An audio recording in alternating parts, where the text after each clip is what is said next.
আসসালামু আলাইকুম ভিউয়ার্স, আমার চ্যানেল প্রথম আলো নিউজে আপনাদের স্বাগতম। আমার প্রথম ভিডিও রমজানের শর্ট গাইডলাইনের পর কিছু কোয়ারি আসে আমার কাছে ইনবক্সে যে এই ব্যাপারে আর একটু বিস্তারিত বলার জন্য। সেজন্য আজকে দ্বিতীয় পার্ট তৈরি করতে যাচ্ছি। রোজার ব্যাপারে বলার আগে আমাদের যে কোয়ারিগুলো আসছে এগুলো আমরা একটা একটা করে ক্লিয়ার করার চেষ্টা করব। প্রথম যে বিষয়টা আমরা জানিয়ে দিই, যে কারা রোজা রাখতে পারবে, কারা রোজা রাখতে পারবে না। এক হচ্ছে যেসব রোগীদের খুব ঘন ঘন সুগার কমে যায়, অর্থাৎ রিপিটেড হাইপোগ্লাইসিমিয়া হয়, তাদের রোজা না রাখাই ভালো। আবার যাদের ডায়াবেটিস অনেক বেশি থাকে, রিপিটেড হাইপারগ্লাইসিমিয়া 300-র বেশি থাকে, তাদেরও রোজা রাখা যাবে না। যাদের সুগার দেখা যায় যে রোজা অবস্থায় কখনো যদি 70-এর নিচে অর্থাৎ 3.9 মিলিমোল পার লিটারের নিচে চলে আসে, সাথে সাথেই রোজা ভেঙে ফেলতে হবে। আরেকটি কন্ডিশন আছে যেটাকে বলা হয় ডায়াবেটিক কিটোঅ্যাসিডোসিস। যদি সেটি হয় সেক্ষেত্রেও রোজা রাখা যাবে না। এমনকি 3 মাসের ভিতর যদি ডায়াবেটিক কিটোঅ্যাসিডোসিস হয়ে থাকে তাহলে সেটাও রাখা যাবে না। এবং হাইপার অসমোলার নন কিটোটিক কোমা, যেটা হংক বা HHS বলি আমরা, সেই কন্ডিশনেও রোজা রাখা ঠিক না। এরা হচ্ছে হাই রিস্ক গ্রুপ। মডারেট গ্রুপের মধ্যে হচ্ছে যে টাইপ 2 ডায়াবেটিস, যারা মোটামুটি ওষুধের মাধ্যমে কন্ট্রোলে থাকে, তারা রাখতে পারবে। যারা ইনসুলিনের মাধ্যমে ফ্ল্যাকচুয়েটিং ডায়াবেটিস থাকে, কখনো বেশি কখনো কম, তারা ডাক্তারের সাথে যোগাযোগ করে তার পরামর্শ অনুযায়ী ওষুধের মাত্রা ঠিক করে নিতে হবে। এরপর হয়তো চেষ্টা করে দেখা যাবে যে রোজা রাখা যাচ্ছে কিনা। যদি কোনো রকম খারাপ লাগে, যেটা রেঞ্জ বললাম যে 70-এর নিচে বা 300-র উপরে হলে রোজা ভেঙে ফেলতে হবে। এটা হচ্ছে মোটামুটিভাবে কারা রোজা রাখতে পারবে এবং কারা পারবে না। তাই খাওয়া দাওয়ার ব্যাপারে যেটা জানতে চেয়েছিলেন আপনারা, সেটা হচ্ছে কি চনার বুট কি খাবে, ইফতারে বা সেহরিতে কি খাবে, সে ব্যাপারে একটু বলছি। আমি আগের ভিডিওতেও বলেছিলাম যে চনা জাতীয় খাবার, অতিরিক্ত ভাজি, তেল এগুলো না খাওয়াই ভালো।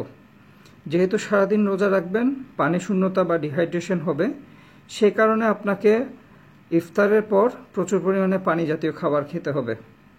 রাতে ভাত অল্প পরিমাণে বা সামান্য পরিমাণে খাবার খাওয়া যেতে পারে। সেহরিতে মোটামুটি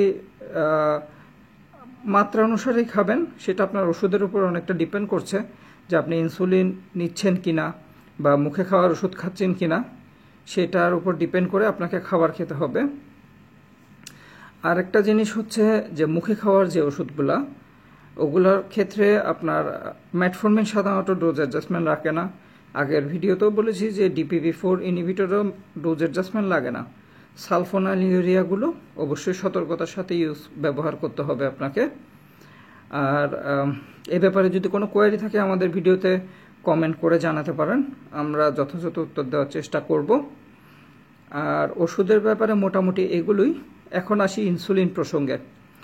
ইনসুলিনের ক্ষেত্রে যারা মাল্টিপল ডোজ ইনসুলিন নিচ্ছেন, অর্থাৎ দিনে 3 বেলা বা 4 বেলা বা 2 বেলা, তাদের ক্ষেত্রে কিছু অ্যাডজাস্টমেন্টের দরকার আছে।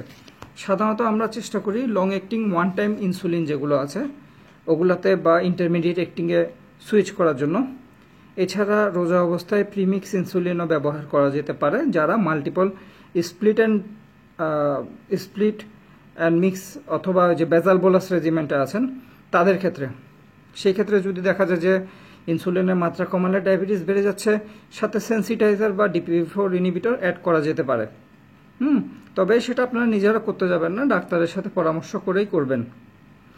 আর ইনসুলিনের ক্ষেত্রে কখনো কখনো এমনটাই করা হয়, সেটা হচ্ছে যে আপনার দেখা যায় যে মিক্সচারগুলো আমরা মিনিমাম 2 বার দিই রোজার মধ্যে, অনেক সময় ক্ষেত্র বিশেষে 1 বারও দেওয়া যেতে পারে। আরেকটা জিনিস হচ্ছে যে আপনার এই ক্ষেত্রে DPP-4 ইনহিবিটর একটি ভালো ভূমিকা রাখতে পারে যদি আপনার পেশেন্টের দেখা যায় যে খাওয়া দাওয়া ভালোভাবে কন্ট্রোল করছে। সেই ক্ষেত্রে যারা হাঁটেন বা ব্যায়াম করেন তারা কি করবেন?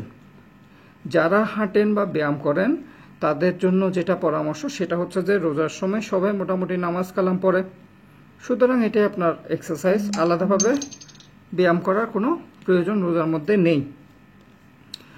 আর হচ্ছে যে হালকা হাঁটা চলা করা যেতে পারে, তবে কোনো ভারী এক্সারসাইজ করা যাবে না। এতটুকুই। আর কিছু ধর্মীয় প্রসঙ্গ এবং আমাদের ধর্মের যে মানে ধর্মানুভূতির কথা বলবো, যে অনেক রোগীদের আমরা মানা করি রোজা রাখবেন না, তারপরেও তারা রোজা রাখতে জেদ ধরে। আমরাও এটা বুঝতে পারি যে আসলে মুসলমান হিসাবে রোজা রাখাটা তো তাদের মন থেকে চায়, এটা তো খুবই স্বাভাবিক। সেই ক্ষেত্রে আমি কিছু হাদিসের রেফারেন্সের কথা বলি। হ্যাঁ, সেটা হচ্ছে সূরা বাকারা আয়াত 182-তে যেটা বলা হয়েছে যে তোমাদের উপর রোজা ফরজ করা হয়েছে যেভাবে তোমাদের পূর্ববর্তী উম্মতদের উপর করা হয়েছিল। আবার সূরা বাকারা আয়াত 183-তেও এটা বলা হয়েছে যে তোমাদের জন্য রোজাকে সহজ করে দেওয়া হয়েছে, কঠিন নয়। তোমাদের মধ্যে যারা সফরে আছো তারা রোজা রাখতে না পারলে তার পরিবর্তে একজন মিসকিনকে খাইয়ে দিবে।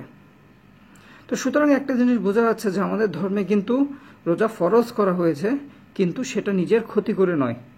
সুতরাং যারা একদমই রোজা রাখতে পারবেন না বা চিকিৎসকরা যাদেরকে একেবারেই মানা করছে, তারা জোর করে রোজা রাখতে যাবেন না। কারণ বেঁচে থাকলেই তো ইবাদত হবে, তাই না? আরেকটা হচ্ছে যে আমাদের যে ন্যাশনাল আপনার রিলিজিয়াস কাউন্সিল আছে, ওখানে যে জিনিসটা বলা হয়েছে রোজার ওষুধের ব্যাপারে, কিছু জিনিসপত্র যেগুলা ইনসুলিন ছাড়া বা ওষুধ ডায়াবেটিক ওষুধ ছাড়া আরও কিছু কোয়ারি আছে। যেমন ধরেন ইনহেলার ব্যবহার করতে পারবো কিনা, স্যালাইন নিতে পারবো কিনা, এই জিনিসগুলো একটু ক্লিয়ার করে বলি। একটা হচ্ছে রোজা অবস্থায় আপনি ইনহেলার ব্যবহার করতে পারবেন, আপনার রোজা ভাঙবে না। 2 হচ্ছে রোজা অবস্থায় আপনি ডায়াবেটিস মাপতে পারবেন গ্লুকোমিটারের সাহায্যে আঙ্গুলে, এতে রোজা ভাঙবে না। রক্তপাত হলে রোজা ভাঙার কথা যেটি বলা হয়েছে সেটা মহিলাদের ঋতুস্রাবের ব্যাপারেই বলা হয়েছে। আর বড় অ্যাক্সিডেন্টে বেশি পরিমাণে রক্তপাত হলো সেক্ষেত্রে রোজা ভেঙে যাবে। আরেকটা হচ্ছে স্যালাইন নেওয়া, রক্ত দেওয়ার ব্যাপারে যে কনফিউশনগুলা, সেটা হচ্ছে আপনি এমন কিছু শরীরে নিতে পারবেন না যাতে শরীরে শক্তি যোগায়, যেমন স্যালাইন নিলে রোজা ভেঙে যাবে। বা এমন কিছু যেটা আপনার নেশা হয়, যেমন ধরেন যারা ড্রাগ অ্যাবিউজার, তারা এগুলো নিতে পারবে না। বা শক্তি হবে বা মাদকতা সৃষ্টি হবে, এই ধরনের কিচ্ছু নেওয়া যাবে না। তবে আপনি ইনসুলিন নিতে পারবেন। সাধারণত আমরা রোজা অবস্থায় 2 বেলায় ইনসুলিন দিই, প্রয়োজন হয় না। আর হচ্ছে যে চোখে ড্রপ দেওয়া যাবে, নাকে ড্রপ দেওয়া যাবে। আর বাহ্যিক যে কোনো মলম ব্যবহার করতে পারবেন, কোনো সমস্যা নেই। মোটামুটিভাবে এগুলোই। আরও যদি আমি কিছু বলে না থাকি বা আপনাদের কোয়ারি থাকে, সেটা আমাদের কমেন্ট বক্সে অথবা ইনবক্সে জানাতে পারেন। রক্ত দিলে শরীর থেকে রোজা ভাঙবে না, এটাও দলিল রয়েছে, শরীয়তে দলিল রয়েছে, সেটাও ক্লিয়ার করা আছে।